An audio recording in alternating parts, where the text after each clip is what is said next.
সংসারের প্রিয় কৈলাস আজ আপনার চরণে নতমস্তক হয়েছে।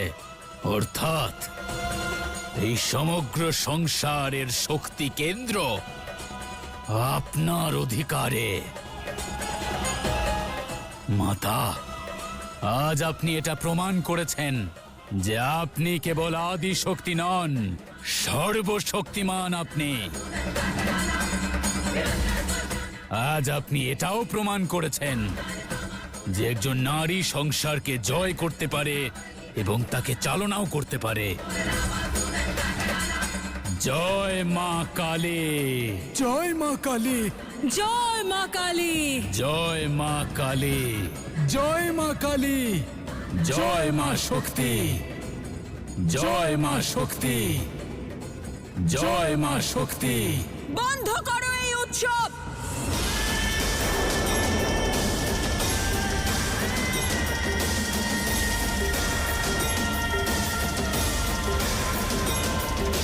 আমি আমার স্থান পাইনি।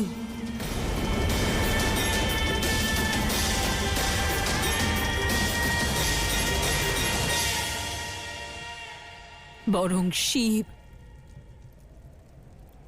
আমার স্থান নিজের দৃষ্টিতে দেখিয়ে দিয়েছেন। এটা প্রমাণ করেছেন যে জগৎ জননী হওয়া সত্ত্বেও, আদি শক্তি হওয়া সত্ত্বেও আসলে আমি কেবল এক নারী। কৈলাস শুধুমাত্র এক পর্বত নয়, বরং ভালোবাসা আর সমর্পণের প্রতীক। আর শিব সেই ভালোবাসার প্রতীককেই কেবল পুরুষের অহংকারের বিজয় চিহ্ন বানিয়ে দিয়েছেন। মহাদেবের অহংকার এতই বড় হয়ে গেছে যে কালী তার ঊর্ধ্বে উঠতে পারেনি।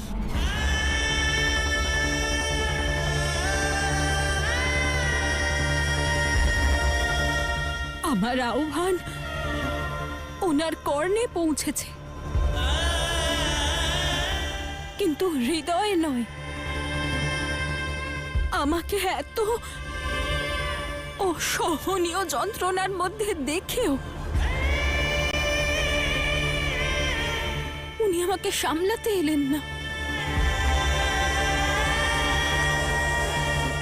শিব আমার মুখও দেখলেন না, কিন্তু আমার পথ রুদ্ধ করলেন। এত অপমান শুধু এটা প্রমাণ করার জন্য যে শিবের সম্মুখে শক্তি তুচ্ছ।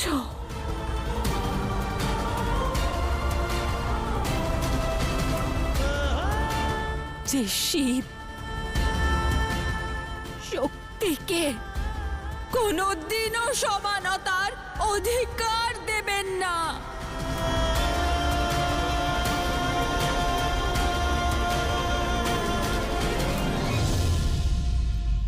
সেই জন্য আজ থেকে, এই মুহূর্ত থেকে না আমি শিবকে আহ্বান জানাবো, আর না ওনার জন্য অপেক্ষা করব। আমার সবথেকে গভীর যন্ত্রণার সময় আমার থেকে ওনার বিমুখ হওয়া এটা প্রমাণ করে যে ওনার অহংকার শিব শক্তির সম্পর্কের থেকে অনেক বড়।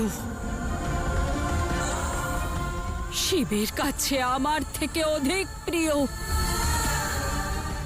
ওনার নিজের ব্যক্তিত্ব। সেই জন্য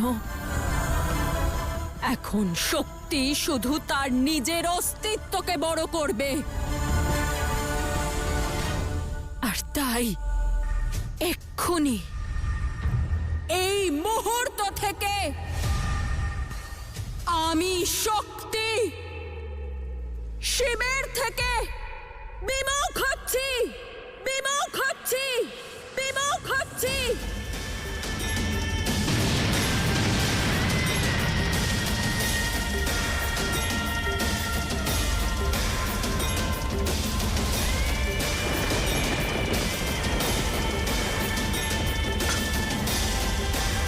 এই মুহূর্ত থেকে আমি আমার পথ নিজেই নিশ্চিত করব।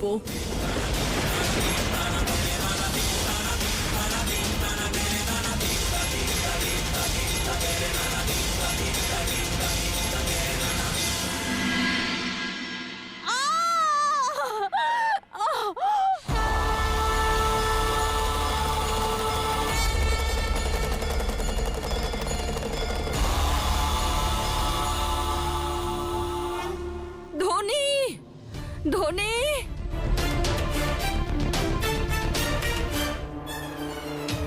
ধনী, ধনী। কি হয়েছে? সংকট, ধনী, সংকট। যা কিছু হয়ে যেতে পারে। শিশু নারীতে জড়িয়ে গেছে, বাঁচার কোনো আশা নেই।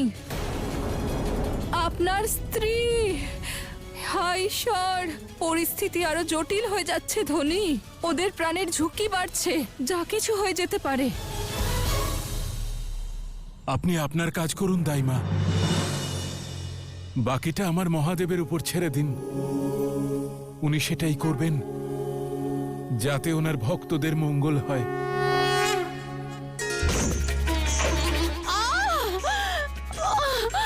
ধৈর্য ধরো, সব ঠিক হবে। ভগবানকে স্মরণ করো, ফল পাবেই। মহাদেব, এই গ্রামের প্রধান হলেও সারা জীবন আপনার চরণের দাস। আপনার উপাসনা করেছি, কখনো কিচ্ছু চাইনি, ভক্তির কোনো প্রতিদানও আশা করিনি। সর্বদা আপনার নাম জপ করেছি, সদা আপনার ভক্তির পথে চলেছি। আপনার মৌনতা থেকে প্রেরণা পেয়েছি। তাহলে কেন মহাদেব, কেন আমার সঙ্গেই এমন কেন?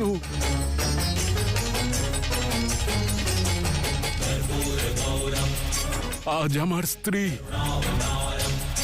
আমার জীবনের আধার, যে সব সময় আমার পাশে পাশে থেকেছে, গার্হস্থ্য জীবনেও আর আপনাকে ভক্তি করার ক্ষেত্রেও, তাহলে সে আজ এত কষ্ট পাচ্ছে কেন মহাদেব?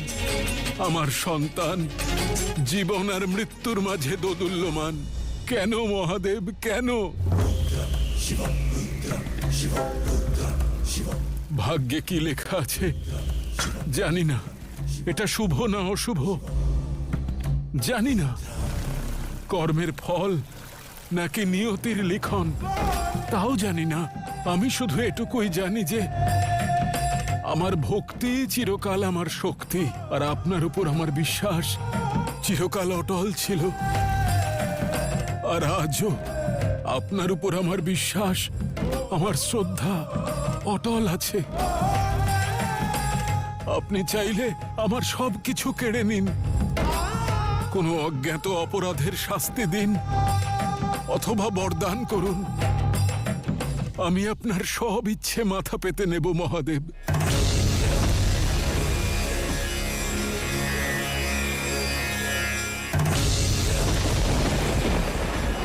শিব শক্তি হলো তারা যারা মুক্তি প্রদান করে, যন্ত্রণা থেকে, কষ্ট থেকে উদ্ধার করে সকল ভক্তদের, সকল ভয় থেকে, সকল ভ্রম থেকে। কষ্ট যত বড়ই হোক না কেন, যন্ত্রণা যত বেশি হোক না কেন, আমরা আমাদের ভক্তদের সঙ্গ কখনো ত্যাগ করি না। বিশ্বাসের পথে যারা অগ্রসর হয়েছে, আমরা সর্বদা তাদের ঢাল হয়েছি, প্রশস্ত করেছি সত্যকে, সাহসকে। আমরা নিজেদের কষ্টের জন্য নিজেদের পথ থেকে বিমুখ হই কেন? কেন? কারণ এই সংসারের উদ্ধারকারিণী আদি শক্তি মানবিক বিকারের কাছে পরাজিত হয়েছে। লোভ, ক্রোধ, মোহ, মায়া এবং অহংকারের বশীভূত হয়েছে।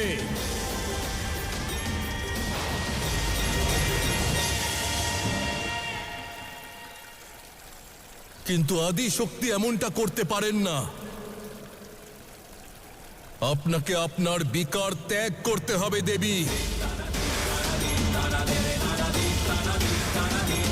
আর যেহেতু এই বিকার মানুষের শরীরের সঙ্গে জড়িত, আপনাকেও আপনার এই যাত্রা সম্পূর্ণ করার জন্য একজন মানব রূপে অবতীর্ণ হতে হবে, মানব রূপে অবতীর্ণ হতে হবে, মানব রূপে অবতীর্ণ হতে হবে। যখন আপনি আপনার বিকারের ঊর্ধ্বে উঠবেন, আদি শক্তির অস্তিত্ব এবং ওনার উদ্দেশ্য বুঝতে পারবেন, তখন পুনরায় মিলিত হবে শিব শক্তি, শিব শক্তি, শিব শক্তি।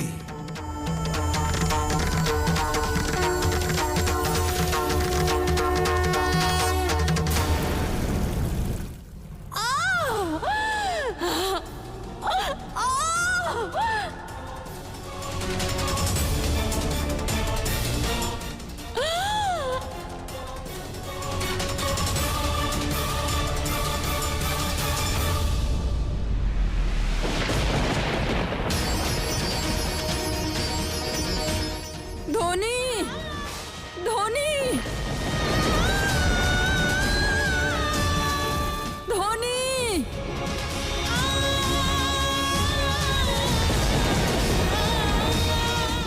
ধনী, ক্ষমা ক্ষমা করে দিন আমাকে। আমি আপনার স্ত্রী আর হবু সন্তানকে বাঁচাতে পারলাম না।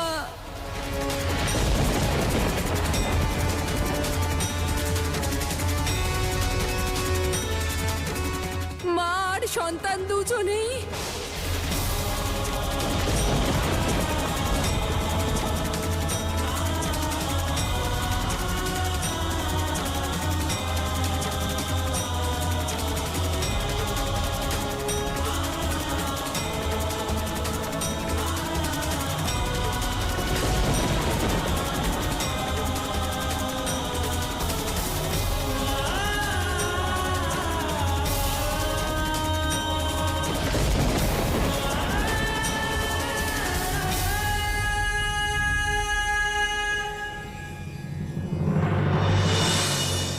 সারা জীবন আপনি শিবকে সমর্পণ করলেন, আর এর পরিবর্তে আপনি কি পেলেন?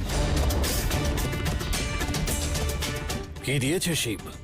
শুধু কাহিনী ছাড়া? অসুর মাতার গর্ভে মৃত সন্তানদের জীবন দান করেছেন মহাদেব।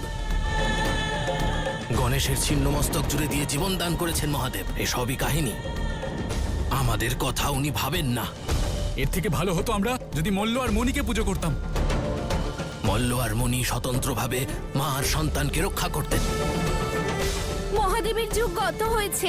শক্তি দূরে চলে যাওয়ার পরে ওনার মধ্যে আর কোনো শক্তি অবশিষ্ট নেই। এখন শুধু মল্ল আর মনির নামই জপ করা উচিত আমাদের। হ্যাঁ, তাই করা উচিত।